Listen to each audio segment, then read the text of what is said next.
Good morning, good afternoon, and good evening, everyone, and welcome to today's Grow with Geistlich webinar. I'm Mukta Sandhu, Senior Scientific Education Manager, and I'm very pleased to have by my side our speaker, Dr. Alison Rascon from New York, United States of America, and moderated by our very own Dr. Amit Patel from Birmingham, UK. And today's topic is transition from the classroom to the real world. First of all, thank you all for joining in. And the journey from academic training to clinical practice is exciting, but it also is very challenging. And this is what exactly we will discuss. So when I asked Dr. Rascon to join us as a speaker, we spoke about that, and she said, yes, it's a great topic to talk about.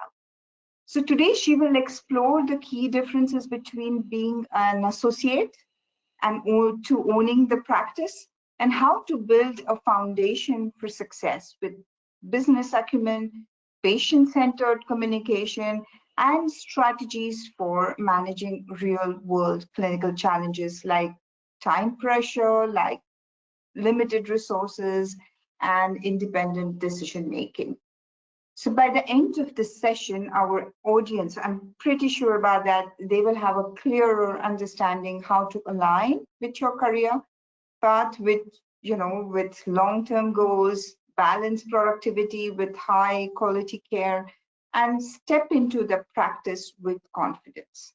So with that, without a further ado, I would hand it over to Dr. Amit Patel. The stage is all yours. Thank you, Mukta, and really grateful for Geistlich and Mukta to organize these really inspiring webinars that they've organized. And I've been looking forward to meeting Alison Ruskin, actually, because I've only heard amazing stuff from Mukta about you. And I speak to lots of students, speak to young dentists who are all saying, where am I going with my career? And I think this is going to be a very important topic for them to know how to go from being work as a student and then maybe thinking about becoming a specialist like Alison, who's also an associate adjunct at University of Pennsylvania, isn't it? In periodontics. And now, she's working in clinical practice, and I think all of these things is going to be great. So looking forward to listening to your journey, Alison. I'll leave it in your hands. Thank you, Amit. Okay, hello everyone. So first and foremost, thank you so much to Geistlich, thank you so much to Mukta, and thank you all so much for being here today. I think there's something to be said about, companies that are in our industry that take the time to really focus on and take the time to validate education and not just clinical. I think it's a really special thing that Geistlich goes out of their way to create these different series and webinars that are truly holistic, and they all make a difference, because at the end of the day, it's important what we're using in practice, but it's just important how we're practicing. And I think that's something that, especially coming out of school, isn't always so stressed or highlighted, and it can be a bit overwhelming. So with that, that's my hope for today, is to kind of hopefully provide a little more clarity, feeling a little more grounded by the end of this on expectations, and sort of a little bit of a blueprint on how to plan to approach being in the real life setting as you transition out of clinic and school. So just a little bit about, me, originally from Miami, Florida, and training a million years of school that took me from the University of Central Florida out to NYU for dental school. And then I completed my periodontics training at the University of Pennsylvania and completed a Master of Science in Oral Biology there as well. So I'm now a board certified periodontist. It's been a long road. Also an educator. I really, being able to participate and give back to people who are just starting out and learning is one of my favorite things to do. So providing whether it's clinical or real life scenarios like this, always happy to provide some, at least my 2 cents on my experience. And for fun, not everything's dentistry, so probably like everyone else, but I truly would say foodie. I love to eat, love trying. I'm in New York City, so I'm a little spoiled, but I get to try a lot of amazing restaurants. Definitely love to travel as well and see the world, and it's a beautiful place, and there's so much of it to see. So that's always a lot of fun. And then, yeah, some yoga and some backgammon to keep the mind busy. Not that it's not busy enough, right, with all the things that we try to balance and do. So kind of like what Mukta touched on, but really the hope is by the end of today's session that you feel a little more prepared for what could be considered challenges as you're transitioning out of our little safety net that is either school or residency, and just really honing in on all the aspects that make a difference into being a successful practitioner when you leave school, from the professional aspect, the business aspect, and the clinical aspect, which I think we could all agree, you know, for the most part, we leave our programs feeling pretty confident clinically, but we're not really getting a lot of background into what the day-to-day looks like from the business aspect. And so we'll be kind of reviewing a lot of what that can look like and go from there. And so with that, strategies that you can have, frameworks, and some of the realities that you'll face in the real life clinics and offices. So I love this quote: start where you are, use what you have, and do what you can. Kind of goes back to the point of what we were discussing. We leave with a lot of knowledge, a significant amount of knowledge, but it's not everything that you need for the real world when it comes to dentistry. And so it could be very overwhelming, but at the end of the day, all you can do is get started. There will be mistakes, there will be hurdles, there will be trips, but you'll get back up and you'll be stronger and you'll be more confident because of those moments. So I think this is a really good quote to kind of read and get motivated when you're feeling a little overwhelmed in the beginning. So first, let's talk about what roads are we looking at when we leave school. And I do want to acknowledge that you know, fortunately, Geistlich is such a big community, so there could be people listening that are from anywhere in the world. And I'm speaking solely from a US experience, but this is probably most notably the routes that you will see. You can either become an associate, so you're working with a practice as part of that team, or you can outright own your practice and be the practitioner, the business owner. These are probably the two most common routes. There are others, of course. I think most notably otherwise would be research or academia in general. That's of course a career option as well. But we're going to mostly focus on this part as what I call the, you know, transitioning to the real world. Kind of looks like this. What does that private practice look and feel like? How do you navigate that? And so the first question you have to ask yourself is which way do you want to go? And there's no right or wrong answer. It's truly a very personal, subjective decision on what you would prefer to do. And you have to think about in the span of your life, but also even your day-to-day. What do you want your day to look and feel like? So let's just highlight a couple of things on either end. Generally speaking, as an associate, it's pretty steady income and less risk. You do have a little less autonomy, but also maybe a plus side is that you have some fewer business responsibilities. So if we dive into those points a little bit deeper, let's just kind of break down some pros and cons. You don't have to manage a team of employees, which is always nice. You know, you really just have to focus on, as this says here, your dental hat, you're focusing on your clinical work. You have a lot of flexibility, right? Your options are wide open. If you're working somewhere and you're just truly not happy, candidly, you just leave, right? Find somewhere else that's more fitting for the energy you want or the practice style. It really basically is, it's not your problem, right? You could be in a very chaotic office, but it's not yours. So you're kind of sitting there thinking like, this could be better, but not my problem. Now, the cons on the flip side of that are that you're not necessarily in charge of your preferences. Okay, so if there's, for example, you are a tried and true Geistlich only. You need your Valos, you need your BioGuide, you need your Mucograft, and that's not what they use here. You, not to say that it's a definite no, but you might not be able to have that luxury of just choosing the best materials because that's what you want and that's what you work with. You might have to be balancing what that practice carries. Are they even prepared for what your practice styles are? That, you know, not to go down a rabbit hole, but as a specialist, very common to be a specialist in a general office. And so you have, you know, let's say general dentists or non-periodontists who are running their practice with not the bare minimum, but definitely not catered to a periodontal practice, you're going to find that you have to get a little creative sometimes, and it's not ideal. You know, you'd love to have all your toys and all the bells and whistles that you know work best, but sometimes that's out of your control. Your schedule could be less flexible, right? The owner who has the office is bringing on extra help for a lot of reasons, but one of them is also to probably give themselves a little more time off and a little less strain on when they have to be in the office. So you could be the one that's having to get there at 8, or you could be the one that has to stay until 7. Meanwhile, the owners, you know, coming and going 9 to 4, and that's just kind of the again, one of the cons to consider. There's also less financial potential.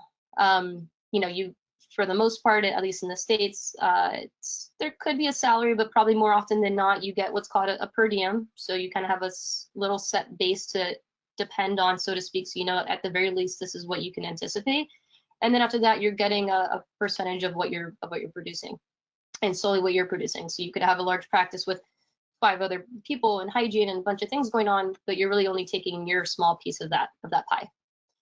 And then lastly, something else to consider, you don't get to control how your day flows, right? So I'm again, everything I say is going to be a little perio specific, but if you would prefer to do all of your big surgeries in the morning and then afternoon for lighter surgeries and consults, that sounds like a nice day, right? But they might be giving you a crazy surgery in the morning, then it gets really quiet all of a sudden in the middle of the day, and then before you know it, you're tired, ready to go home, and you have another huge surgery, or you're seeing an emergency.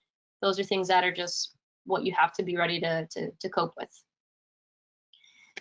Now, on the other end, so ownership. So here, definitely a higher earning potential, and with that, of course, greater responsibility and liability.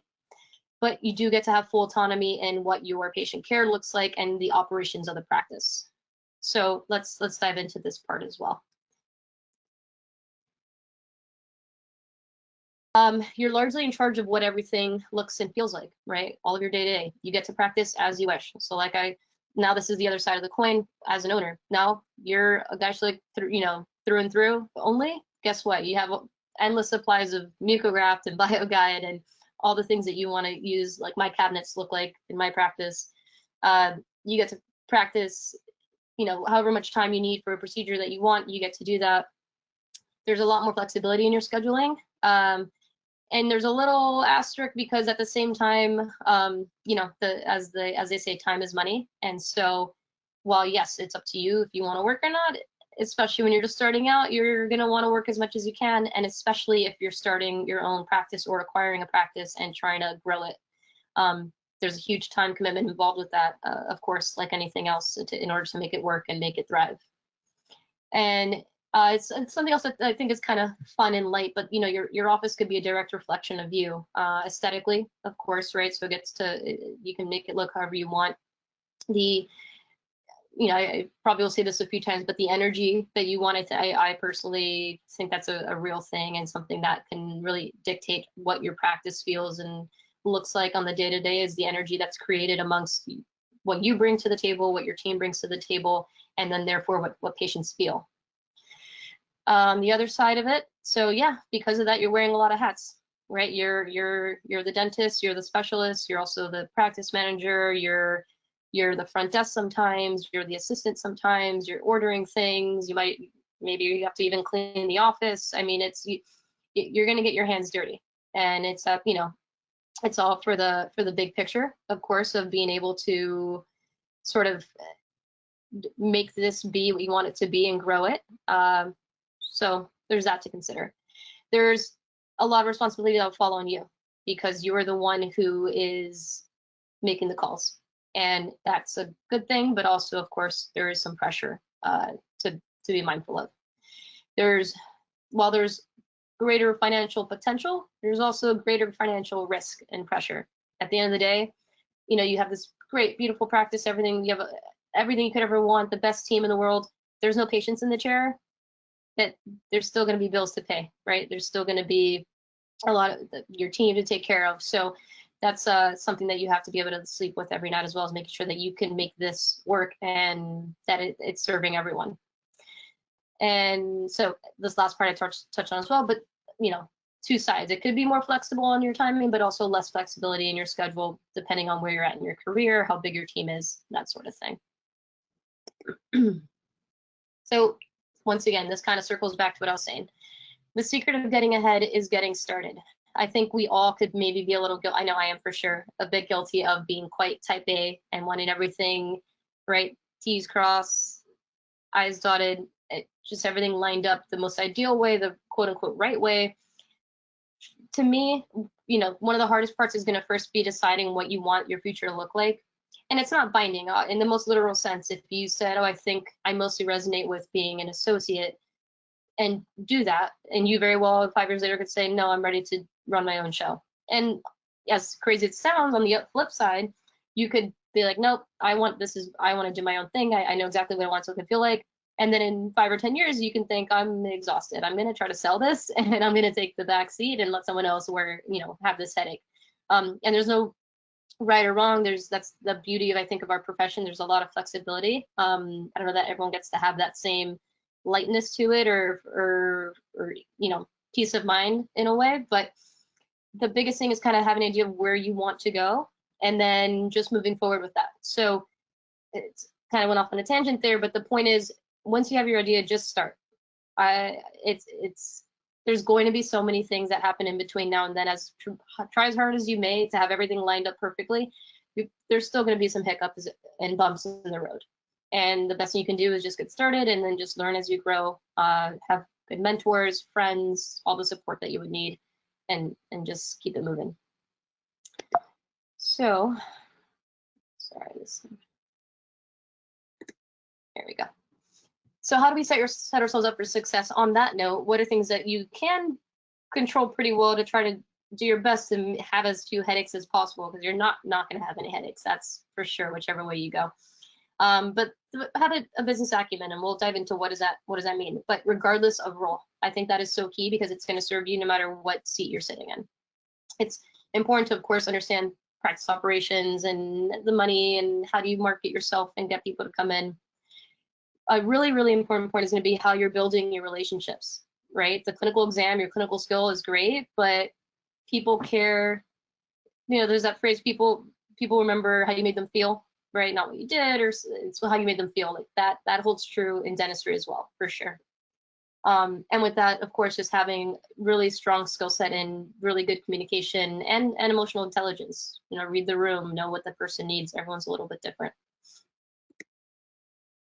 Okay, so the business acumen, what is that really talking about? It's about just understanding the business aspect of it. Dentistry is a healthcare profession, but it's also a business at the end of the day. And so understanding how that works is critical. Okay, understanding that from top to bottom, the moment the patient walks in, or the amount of time you gave that appointment, or how the assistant communicates that something's needed to another office, all those little moments are not the clinical, right? The clinical is when you're sitting in the chair doing surgery or any dentistry. Everything else, that's the business acumen. How do we make this the most productive and the most sort of streamlined process that we can? And we'll dive more into how we do that in a little bit.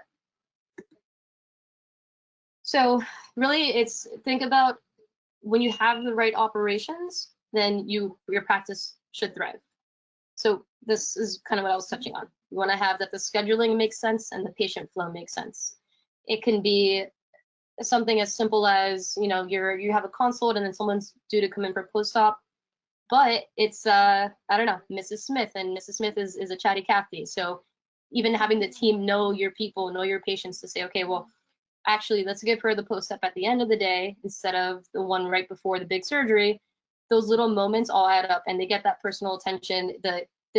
The experience from the team for yourself and for your team is much more pleasant because no one's getting stressed about timing, we're running behind, those sorts of things.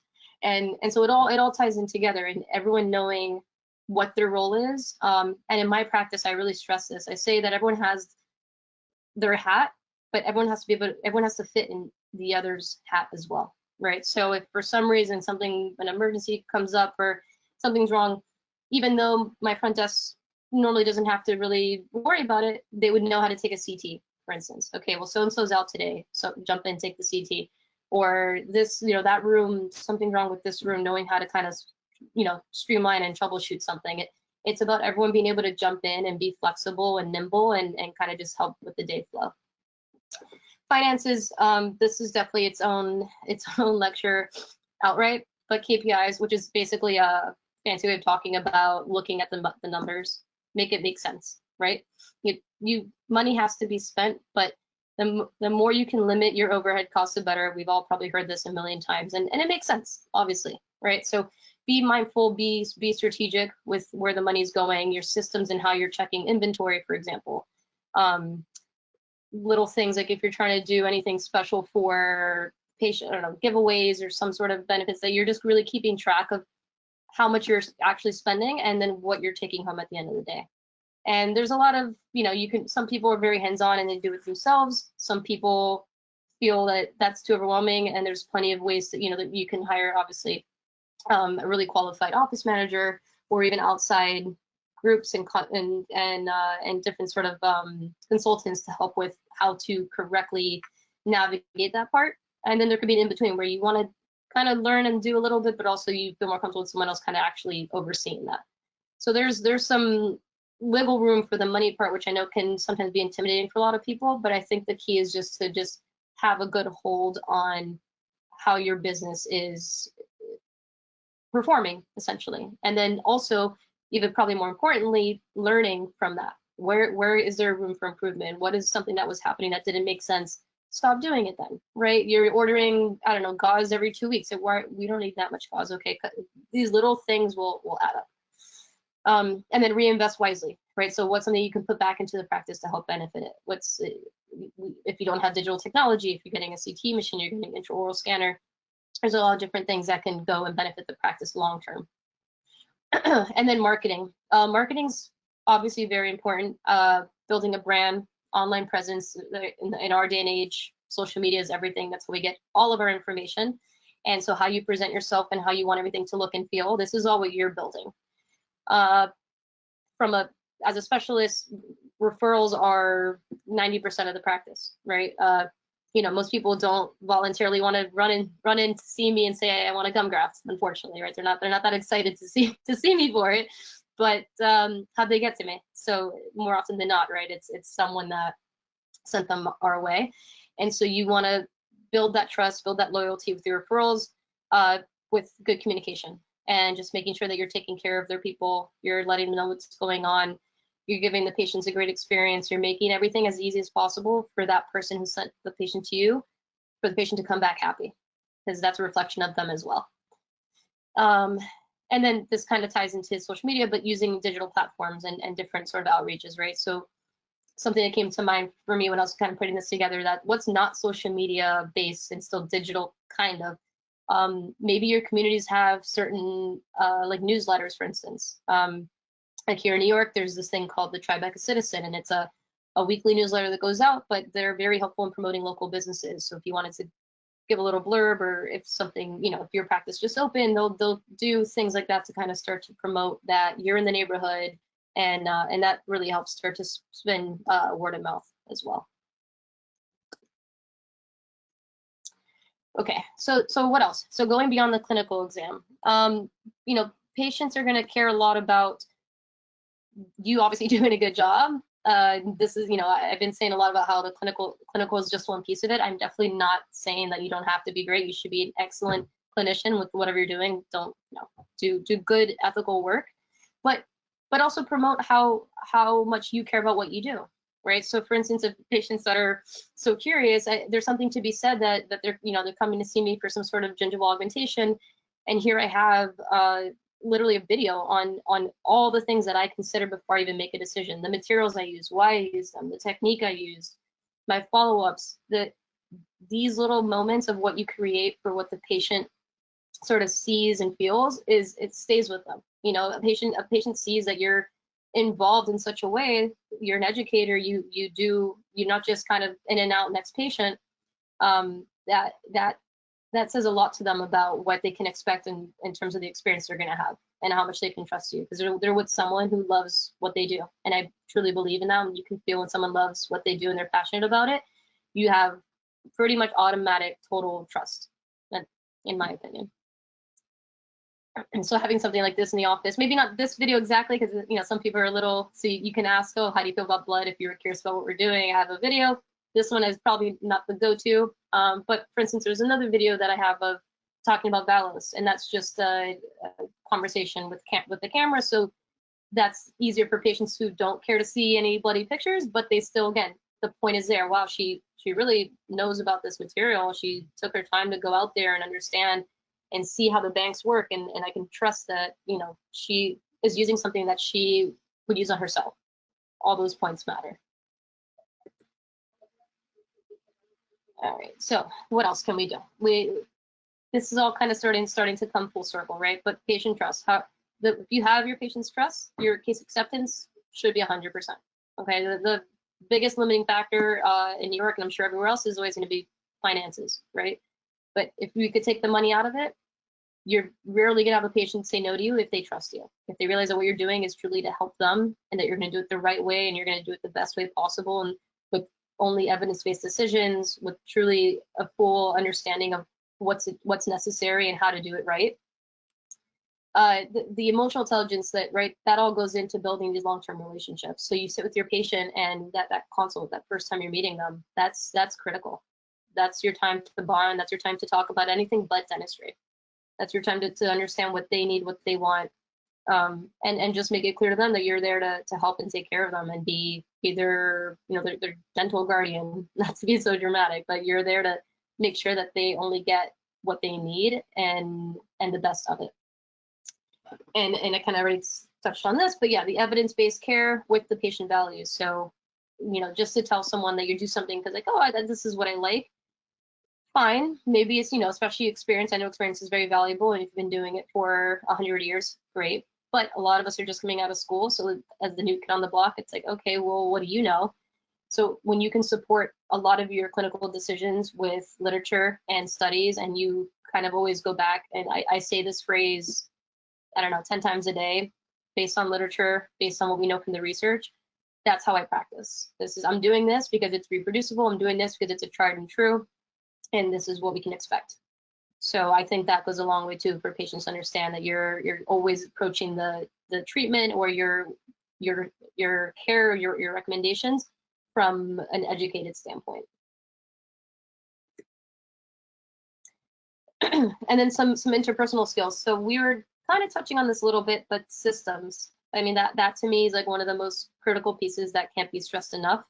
The systems that you create are going to be what make or break your practice experience. And this really, all of this does translate between whether you're an associate and owner, but if you have a very systemized way of how you go about your treatment and your days and the flow, it becomes second nature, right? As I say, it's like riding a bike. And I always like to include this little tidbit of it starts with you, because I think that when you're sound and you're in a good place and a good headspace, that's going to be reflected and people are going to feel that. So make sure first and foremost that you're taking care of you. Again, it can be so overwhelming coming out of school, and now you're the decision maker. Everything's on you. You were in a safe little bubble at school. You had professors, you had colleagues, you had all the time in the world, endless resources. It didn't matter. But now the pressure's on. You want to do good work. You also want to work not quickly but effectively. You can't spend 7 hours doing a full arch anymore. And you want to make sure that you're also taking care of your team and speaking, and feeling good throughout the day. So what does that mean? Well, going to the gym, eating well, whatever hobbies you're into, right? Read it, just give yourself the time that makes you feel that you can take a breath, that you're at peace. That way you show up feeling whole for your workday. And then that, again, it will translate into everything else. So how do you communicate with your team? What kind of support do you have? What kind of relationships do you have? Morning and afternoon huddles are really big. I think they're important, especially as teams get bigger. You want to be able to have a good understanding of what the day has to look like. If there's a change or if there's a special patient coming in, we want to make sure that everyone knows that they're here today. Everyone be ready, be on your best behavior, or be ready for the whatever it is that could be coming your way. Make sure everyone's on the same boat. And obviously, of course, positive reinforcement, just being appreciative. This ship would not sail just the captain. So it's it really is a team effort, and I would not be able to do anything that I do throughout the day without my team. And they know me so well. It's like I have two brains sometimes. I could just look at them and they just nod, and they know they know what I'm thinking, or they remembered, or something happened unspokenly, and it's really special to have that. But you can only build those sort of relationships when you spend the time to really take care of your team and get to know them. And this translates also into your referral network, right? So how you communicate and take care of your referrals as well. They want to know what's going on. Send them, you're having a patient send to you, send reports, give them a quick call, send them a text, little quick updates, letting them know what's going on. They're being seen, they're being taken care of. And have fun with them, right? Go out, have a nice meal, and it's a big but small world that we have in dentistry. So we end up kind of being quite similar, and it ended up becoming friends more often than not. So it could be fun for these work experiences to become more playful. And that's how you'll also have the experience of just really true organic growth and word of mouth. This to me is everything. There's this really fascinating, but 92% of consumers trust recommendations from friends and family over all forms of advertising. Okay, literally word of mouth. I'm sure we can all agree. I mean, I will spend too much time ChatGPT, and then I don't trust ChatGPT, so I fact check and I do my own Google search, and then I also am still skeptical, so then I go to Google Maps, and then I finally decide on the restaurant I want. That's if no one's ever told me about it. It's quite involved. I probably spend more time than I should doing that. Or I have a friend tell me about some restaurant they ate at for half a second. I'm like, okay, I'm going. That's all I had to hear. You liked it? Great, it must be good. It's so powerful to have word of mouth and just true human experiences that you otherwise aren't gonna find online. You can have some cute, kitschy, branding and marketing things, and they work, but not like word of mouth. There's nothing like it. So always keep that in mind when you're building your relationships. So kind of, I know we're getting toward the end here. So real world clinical challenges, again, some big things are going to be that you have to be really mindful of time, and you want to balance your care with being productive. You have to navigate if there's limited resources, maybe referral networks, maybe you're just starting out and trying to build the practice, and you're on your own to make all these decisions. So it's very easy for time to feel like it's escaping you in the beginning, because you don't want to skimp on the quality, but you also still want to be sure that you're starting off on the right foot and building a practice that is sustainable and that is scalable, and that you're gonna be able to grow it effectively.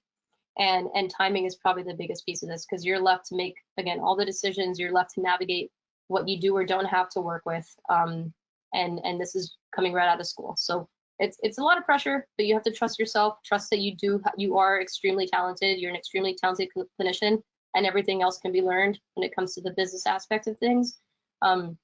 So just be mindful of that and do your best. It's not going to be perfect. You'll have hurdles, like I said before, but as long as you're working toward the mindset of, okay, balance, being productive, check the time, but still do good work. At the end of the day, it's the patient's safety, it's the outcomes that you want. So, ideally, you were hoping that the procedure would take an hour and you're getting closer to an hour and 15.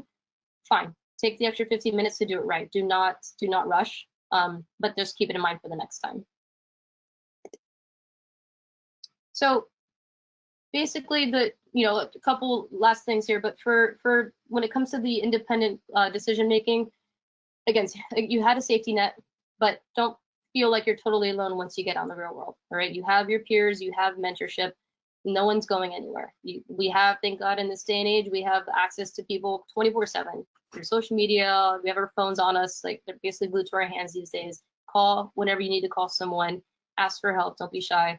There's a million resources. You jump onto Geistlich Grow and you want to check a quick webinar of, oh, I think someone one time reviewed how to manage that material, or, oh yeah, that one time Ali talked about like how to start out practice, like, let me get a refresher. Like, all these things are available to you and for free. So take advantage of all the resources that you have, whether it's people or online, take advantage of it. And again, just always work on systematizing the way that you do things so that it becomes second nature. All right, so with that, just a couple things to keep in mind, okay, for how to really make a difference when you transition from clinical to real world. There's different paths, doesn't matter which way you go, just do what's right for you. And also don't feel 100% married to that at the end of the day, you might feel we all constantly change. In 5 years, 10 years, if that's different, that's fine. Then make the switch, but just have an idea of what you want and what's going to make you happy, and just make sure that you're constantly building yourself for success, right? You want to have good communication. You want to be mindful of how you're building the business, with the systems that you use, with the support that you have. And then probably most importantly is going to be kind of, we can tie all this together, but the exam, there's going to be challenges. You're going to have to be in charge of making decisions. Just be mindful of that you're treating a person, and always treat them like they're your family, like they're your friend. Do right by them, treat them how you'd want to be treated. That will always serve you well. That's actually our office's mantra: treat people how you want to be treated. And yeah, just remember, you know, dentistry, it's more than just clinical, okay? Personal, business, emotional. When you master all these different points, then that's when you'll really see success. And with that, thank you all so much for your attention. And if you have any questions, happy to answer. Alison, that was really informative. It was very, very good. I enjoyed that. I've got a few questions actually. So you said you're from Miami. Is it Miami? Yeah. Or yeah. So what made you decide to set up your clinic in New York and not stay in Miami? Why didn't you go back? Good question.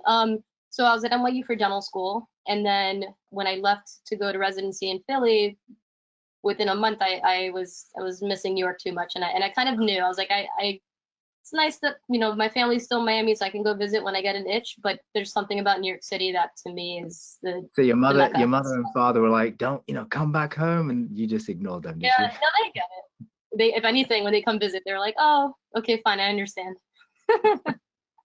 No, because it's you know, it's difficult, isn't it, to think, you know, especially when you're a student, you think, where am I going to set up a business, or where am I going to set up a future? So that's very challenging, isn't it?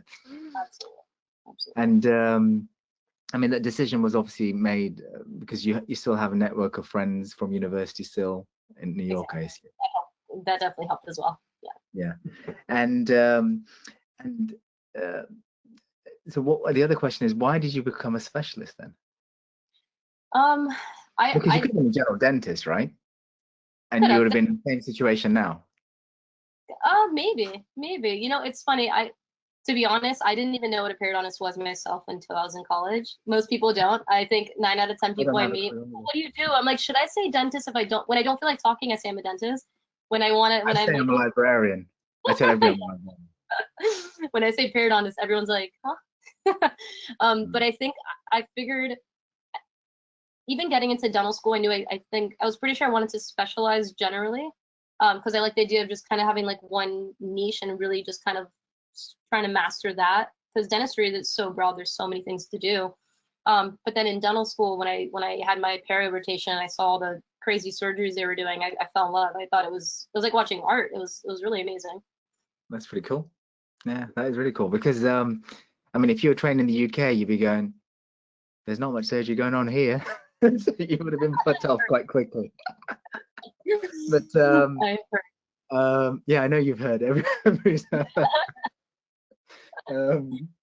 actually, it's funny because I was at Pat Allen's ski meeting in February, and it was fantastic. And I'm sitting next to this guy from the middle of nowhere, and I said, "Oh, I've done only maybe 15 mucogingival cases in a year." And he goes, "I did 15 last week." And I'm thinking, what? I would love to do them, but obviously your training is very different, and it's pretty cool. You know, I think it's fantastic. So, going back to you, so you know, obviously going in to make that decision that you wanted to run a practice, what made that happen? You know, there's got to be something in your life that you think, you know what, this is not for me. I want to run my own show. What was that?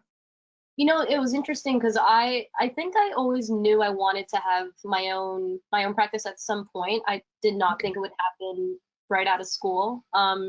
And it kind of was just a really, just kind of, I don't know, life kind of just like pushed it that way. Actually, it was with my work partner now, who knew of someone that was retiring, and at first I was like, no, I don't know how to do anything. I'm not doing that.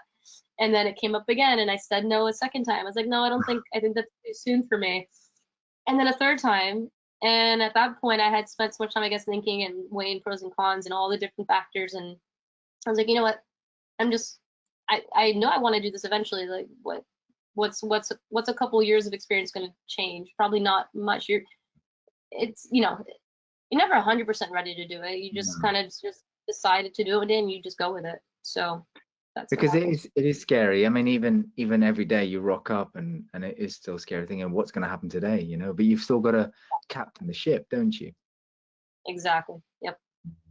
And you're obviously quite young, and it's pretty impressive that you've done that. I mean, so how big is your team, can I ask? So there's 2 locations, if you will, the uptown locations where I have my partner, Sorry, hang on. You have 2 practices. I'm in. This is very common for New York. Maybe I should have touched on this a little, but I work in 4 practices. Okay, but you own how many? 2, yeah, 2. But one's partnership, and then the other's just my little baby, as I say. We're growing, but we're 5 here right now. That's very good. That's impressive. So okay, so you said you're in 2 centers. So how many people have you got team wise in these 2 clinics that you own? Altogether is 25 of us. That's impressive, isn't it? Yeah. Yeah, it's really good because it's like I'm ringing in sick tomorrow. People are, so you got to manage all that. It's very difficult, isn't it? And manage, your staff's expectations. So we're not trained as clinicians to deal with that. And so how did you sort of, learn that? It's like, you have to listen to people's problems when you think you don't want to listen to your problems. How did you learn that skill? Because at dental school, no, not at all. It's supposed to be like mechanics, right? Would you agree? Yeah, definitely. I think it was kind of like what I was touching on during the talk is just, genuinely, I really believe in this, but just kind of, treat people like you want to be treated, and just getting to know people and knowing this is what, we're a team at the end of the day. It's not, by any means, everyone's all together, and I can only do this if you do that, and we understand that, and there's just a mutual respect. But I think just building, just like really trusting relationships with the team, appreciating all their skill sets and everything that they bring to the table. And everyone's just been super kind and supportive. So I feel very lucky to have the team I do. I know it could be very different, so I'm very lucky. Listen, Alison, they're not listening to the webinar, so you can say whatever you want. they might be right there. Yeah. No, but you're right. In your lecture, you sort of said you have, it's the energy that takes things forwards, and you've obviously built a team of people who believe in you and trust you where you're taking it. And I think, that's what I think people forget, isn't it, really? And then you can take it like you have with the second practice, the same sort of map to success, really. Exactly. So when you're buying the third practice?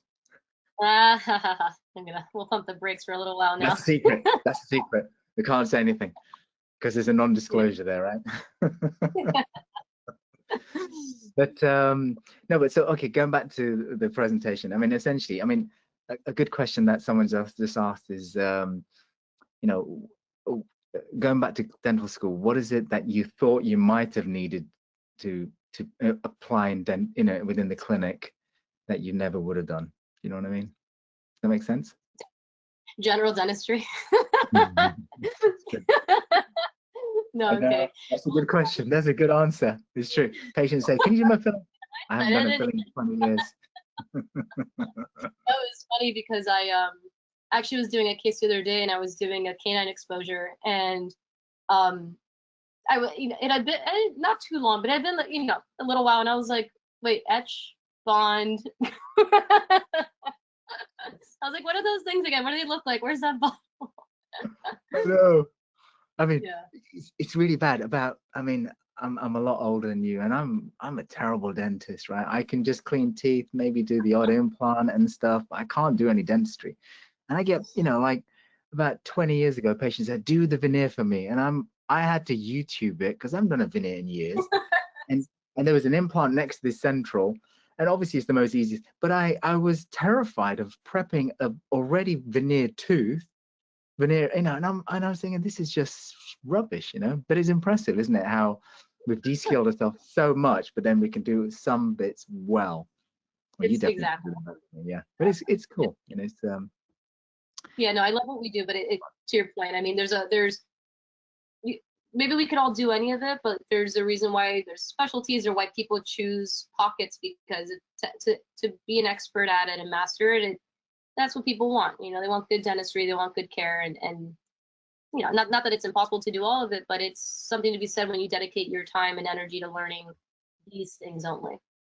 I mean, one last question I have for you is like this work-life balance. Do you think you've got it yet, or are you planning to get that later on? No, I try to be good. I feel like I work out most days of the week, and depending on the day I try to have at least 2 meals. So I could be better. I could be better at not skipping lunch. I think I'm working on that one. It's easy to skip lunch in New York. Yeah. Intermittent fasting, they call it, I've been told. Yeah, unintentionally, but exactly. Well, thank you very much. I've enjoyed talking to you, Alison. I hope I get to meet you one day soon. Yeah, fantastic. well, thank you so much.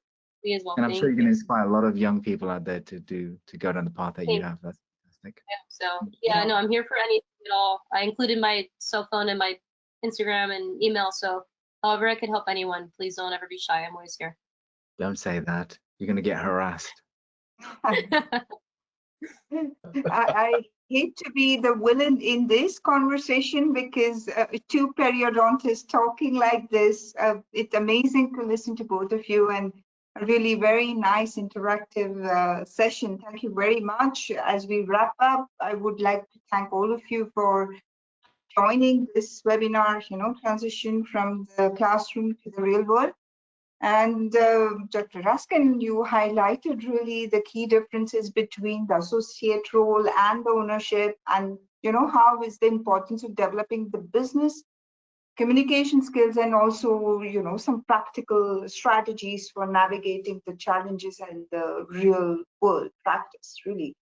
Remember, and I'm sure both of you will agree, that the success is not only about strong clinical skills, it's also about resilience, adaptability, and also ability with the patients while managing the business of healthcare. You agree with me, right? Both of you. It's so much important to have, you know, this kind of adaptability. And all of us, all three of us, we encourage all of you to take these insights forward with confidence, and we wish you all the best in your journey from classroom to the real world. So thank you very much, Dr. Raskin, and of course, Dr. Amit Patel, for your time, your you know, dedication. We're really, really so thankful for your, you know, wisdom, frankly. Thank you very much, and have a rest of the good evening, afternoon, or the day. Bye then. Bye. Bye, Alison. Bye, Mukta. Take care, everybody. Bye. Bye.